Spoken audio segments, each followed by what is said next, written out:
আচ্ছা, এটা হলুদ রঙের বেডশিট দেখাচ্ছি, পুরো সূর্যমুখী যে কালারটা হয় সেই কালারটা। 8x9 খাটের, একদম বড় খাটে পাতা যাবে।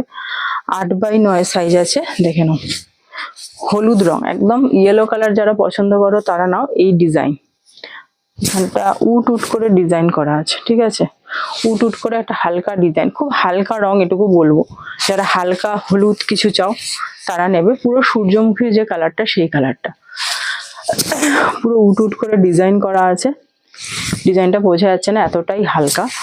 এটা গেল একটা চাদর, তার সাথে দুটো হেড পিলো আর একটা সাইড পিলো পাবে। এই যাচ্ছে হেড পিলো, এই যাচ্ছে হেড পিলোটা, ঠিক আছে? দুটো হেড পিলো পাচ্ছ, সাথে একটা সাইড পিলো। এটা হচ্ছে সাইড পিলো ওয়ার্ডটা, দুদিকেই তোমাকে দড়ি পরিয়ে নিতে হবে। এটা হচ্ছে সাইড পিলো ওয়ার্ডটা, আর এটা হচ্ছে হেড, আর একটা হেড পিলো দেখিয়ে দিলাম। ওকে, সাইজটা আছে 7x8, 8x9 নয়, 7x8। দাম যাচ্ছে তোমার 600 টাকা। 3টে হেড পিলো দিয়ে পাচ্ছ চাদরটা। 7x8 কিন্তু সাইজ আছে, দাম যাচ্ছে 600 টাকা। পিওর কটনের মধ্যে জিনিসটা যাচ্ছে। 3টে হেড পিলোর সাথে একটা বেডশিট পাচ্ছ।